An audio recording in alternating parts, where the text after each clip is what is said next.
we've lost to the #1 and the #3 team in the country.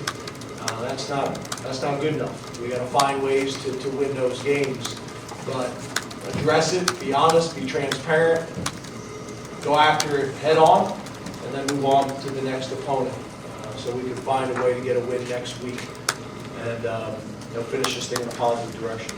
We got to do a better job of calling a game to allow a quarterback to get into rhythm. That is critical. We got to find easy completions for a quarterback to get into rhythm. That's what everybody does. We got to do a good job of that. And then on top of that, although there wasn't sacks, there was too many pressures, and there was too many times where we're not creating separation.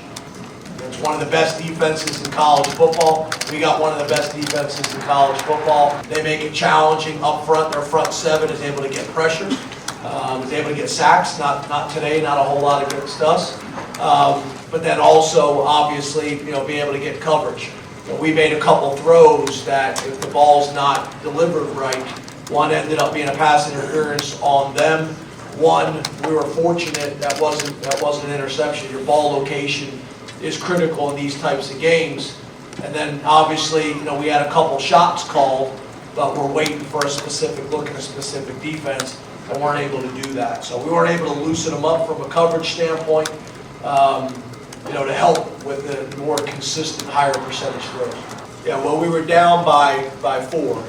So being able to go for 2 and get us in a position where it's obviously a field goal gets us back in a position to take the lead or to tie the game. I felt like points were going to be at a premium.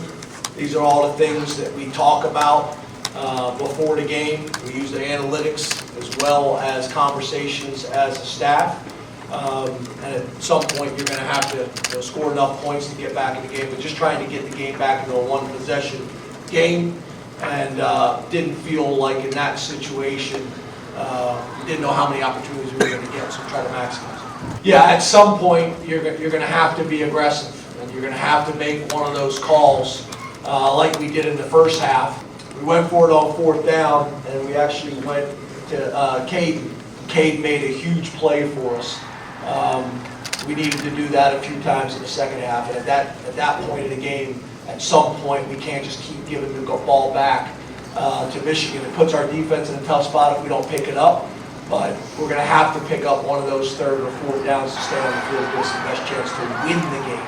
I just think you punt at that situation, at that point of the game, against that team, you may not get the ball back.